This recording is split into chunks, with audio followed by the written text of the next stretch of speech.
students and children.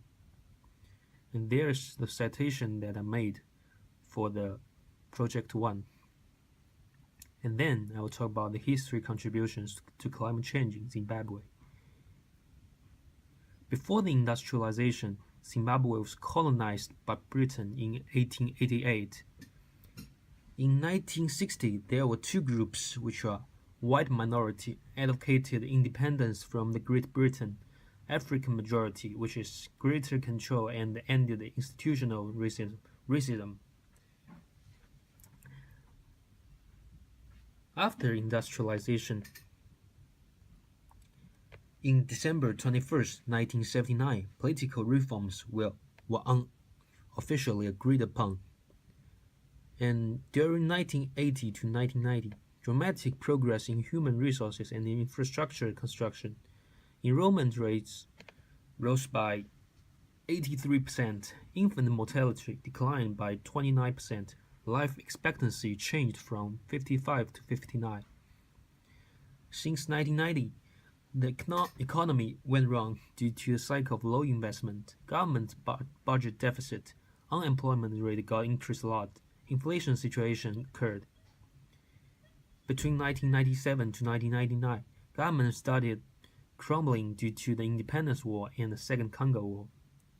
Between 2000 and 2007, inflation vaulted to over 66,000%. Steady shortages occurred in the banking notes, fuel, medicine, etc. In August 2006, $1 equaled 1,000 Zimbabwe dollar. April 1st, 2007, $1 equaled 13,000 ZWD. In 2008, RBZ issued new 100 million ZWD and 250 million ZWD. In the late 2008, $1 equaled 10 billion ZWD. Since 2009, Zimbabwe allowed the circulation of currencies like USD, Chinese yuan, South African rand, Japanese yen, etc. Moreover, Zimbabwe is a really big exporting country.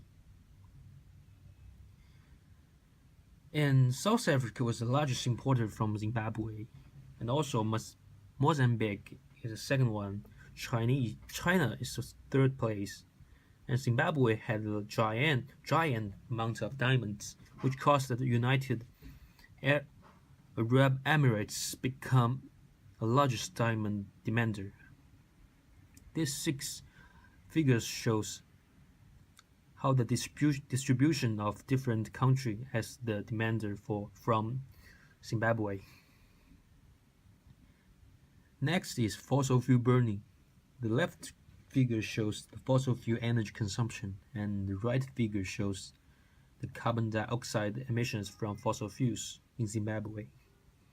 According to the left figure, between 1971 to 2013, 1992 had the peak proportion of fossil fuel energy combustion rate based on the total energy consumption. 2008 had the lowest fossil fuel energy consumption rate. 1973 to 1982 and 1992 to 2008, there were 2 trends of decreasing in the proportion of fossil fuel energy consumption. During the period of 1982 to 1992, there was a tendency of growing rates of fossil fuel energy consumption. As for the future aspect, the fossil fuels energy consumption rate will be continuously increasing from 2008 to the upcoming years. As for the right figure, the overall tendency of the carbon dioxide emissions from the fossil burning went down from the year 1998 to 2010. This was due to the trend of deindustrialization. 1999 was the peak year of carbon dioxide emissions. 2009 and 2010 seemed to be the lowest level of carbon dioxide diffusion. The figure told me that carbon dioxide pollution got alleviated from 1998 to 2010. On the other hand, the greenhouse effect got improved a little bit due to the effect of the controllable industrialization. Move on, it is deforestation. Due to the United Nations Environment Program, which abbreviated in UNEP, Zimbabwe lost 327,000 hectares of forests between 1990 and 2010.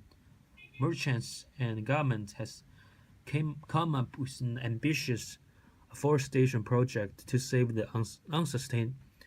unsustainable loss of 7.5 million trees each year to tobacco-related work.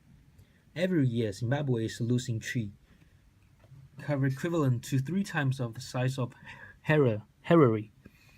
Sustainable Afforestation Association plans to spend approximately 33.5 million in 7 years to curb the negative impact from the deforestation. Annually, deforestation eliminate 15% of tobacco production activities.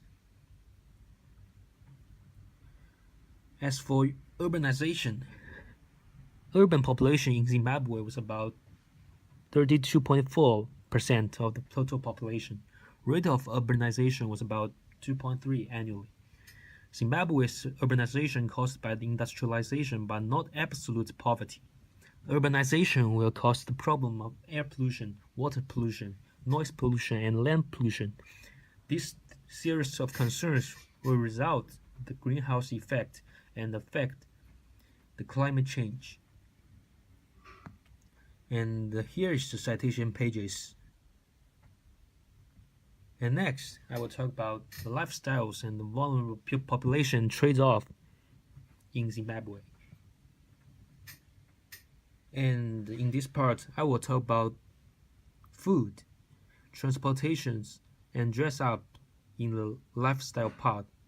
And I will do the simple introductions and also 3 personal aspects. Zimbabwe likely to take maize as the main cuisine, and the common British-style foods like breads, sugars, and the versatile teas. Sedza, it is most common dish found in Zimbabwe, and a stiff maize meal, just like thickened porridge. Bota, it is porridge with peanut butter, milk, butter, or jam. Dove, it is traditional peanut butter stew with meat or vegetables from Portuguese. Hedzi, it is soap with wild mushrooms. Mapopo candy, it is papaya is one of the main crops in Zimbabwe, and the locals always make it into candy. And here are the 3 aspects I made, which are income factor, carbon footprint, and capacity. As for transportation, due to the expensive prices for cars, motorbikes supposed to be the most popular transportation. Taxis are reliable and safe that charge from 2.5 USD for 1 kilometer. From the late 2016, the expenditure of unleaded petrol was 1.3 USD per liter, 1.2 USD for diesel. CityLink and Pathfinder will offer the private bus drive within lots of famous areas. Apart from motorbikes, railways can be another approachable way to take journeys. It is more spacious and economic for trains. And here are the 3 aspects. As for dress up, Zimbabwe like to dress on brands like Guess, Gap, Forever 21, Nike, etc. It is not common to see Zimbabweans to wear some traditional clothes, not for dislike culture but just feel a little bit weird. Women's traditional dress is colorful and bright and decorated with lots of some beadwork. Married women wear some form of head covering to respect for their husbands. Little girls wear beaded aprons skirts. Men wear breastplate, which is worn around the neck. And here's also the 3 aspects. Then I will talk about the vulnerable population, women. Due to climate change, women in Zimbabwe have high risks on getting diseases because of the lack of access to healthcare services. Furthermore, through the crop failure, women have strains on food provision and also increased agricultural workload. Climate change impacts on the migration, domestic or agricultural workload increased, coping capacity and the insecure tenure decreased. Women in Zimbabwe do not have the same rights by comparing with men due to their unchanged Haitian concepts. Discrimination can be discovered easily, although the Constitution said men and women are equal, but in some details like part-time jobs, women's time is strictly controlled. As for the poor people, smallholder farmers in Wedza influenced from the climate change. Farmers in Gokwe district got impacted a lot in the yield of cotton.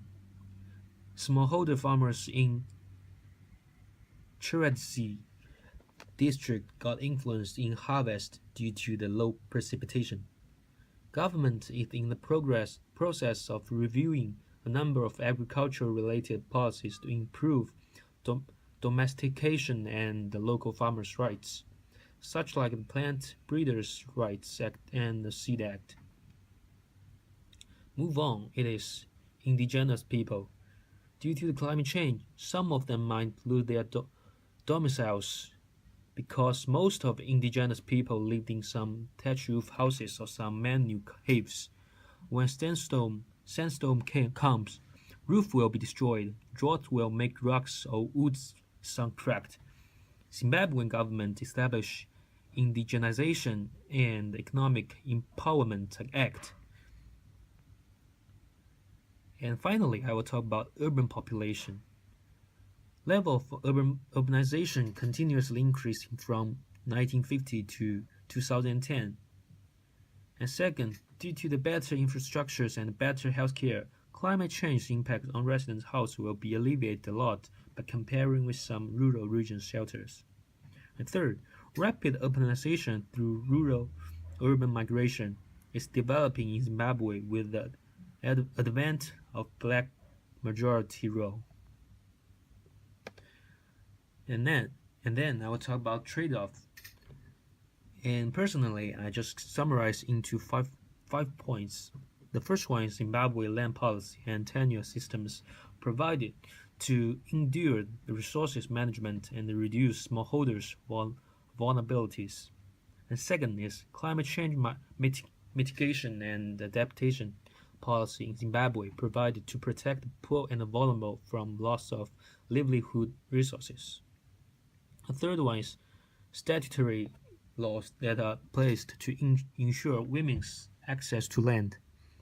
Fourth, Zimbabwe established the National Climate Change Response Strategy, which abbreviated into NCCRS, to combat with the consequences that climate change brought.